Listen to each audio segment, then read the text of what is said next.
Hello, I hope you're doing well. Welcome back to more Fortnite news. A lot of drama in today's episode as well. All of today's stories will be timestamped down below. Let's hop into the first big story out there, which I'm sure many of you guys have heard about, and that involves Elon Musk actually getting involved in Fortnite this past weekend, as rumors soared that apparently he had bought out Fortnite and was going to delete the game itself. He took note and actually quoted on Twitter and said it had to be done. So that was kind of a really funny thing to see. And again, a quick story out there, really not too much about it. He also made sure to respond to Myth about his tweet and made sure to also roast him pretty badly. But again, it was great to see. I think the funniest part to actually think about, people out there really did believe this was going to be happening, really did believe he bought Fortnite, and also really believed their favorite game was going to be gone just like that. But that was, of course, not true. It was just a rumor out there. It's great to see a person like Elon Musk responding to guys like Tfue, as well as to Myth, maybe other pros out there in the future as well. Fortnite is still around, and also, speaking of which, guys, reaching a very important stage as we enter week 6, going to be at TwitchCon as well. Going to be another LAN event to conclude this fall skirmish, as they did in summer skirmish as well,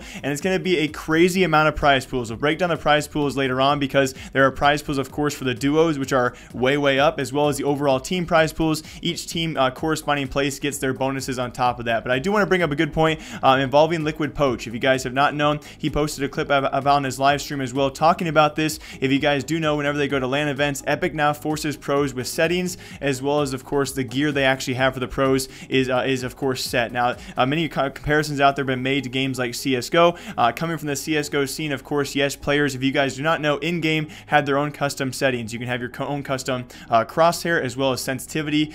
Pretty much everything is fully customized. Pros out there, from DPI to crosshairs to mouse sensitivity, are all across the map, and it's a great way, it's a great of course a unique thing for CSGO, for each pro to customize their exact setup they want. Alongside that, at pro CSGO events, you can bring your own gear. Now, a lot of these events of course have to check that gear for cheats and whatsoever. That's probably not the biggest issue, although latest CSGO news, we've had some struggles with cheating. But again, it's fully different from Fortnite, because now we have Epic forcing default settings, which one good thing is, of course, you can now have stretch settings no more. You can now have stretched res, which is a good thing. Unfortunately enough, though, you of course have to use their gear and use their default settings, which of course does kind of cause some controversy out there. Here's what Liquid Poach had to say about that. A lot of you guys think I'm like ungrateful for the position I'm in and stuff, and that's not the case. I'm very grateful and I appreciate all the opportunities I've been given.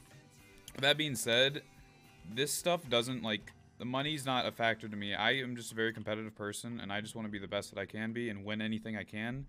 And to put in so much time into the game and then have stuff like this happen and it just be like a joke to me, and not being able to compete is just the worst feeling. It has like nothing to do with, like,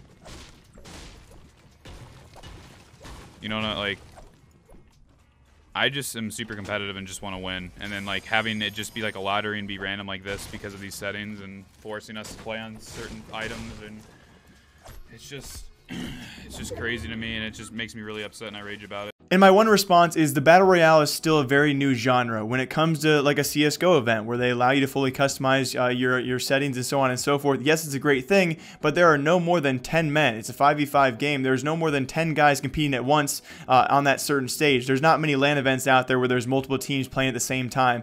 So it's usually just 10 players. When it comes to a Battle Royale, you have 100 players playing at the same time. So to allow customized settings alongside that customized gear would require, of course, a whole new anti-cheat check. And again, it's certainly should be possible, right? Especially when you have this much money, when you're putting in $10 million to a 6-week event and only one of those is a LAN event. I do agree with Poach. It should definitely be possible and it should be a thing, but the people out there comparing the two like it's a simple fix, it definitely will take time. And I think, especially what we've seen so far with Epic's response times, this will be a thing in the future. They've had now 2 LAN events where they're forcing gear as well as forcing settings. I think maybe by the 3rd or 4th one, I think sometime soon they'll find a way to allow pro players to bring their own gear as well as choose their own settings with some limited restrictions, hopefully, for that as well. I do agree with Poach, but what do you guys think about this? It's not too big of a deal for the casual viewer out there, but certainly when you're playing for your livelihood and you're trying to be the best and then you're forced into something you're not used to playing with, it can be a pretty big issue. But also talking about that, guys, of course, we approach week 6 of Fortnite Fall Skirmish, going to be the conclusion there, the grand finals. Before we actually get into that, though, the details of that, of course, week 5 did conclude with some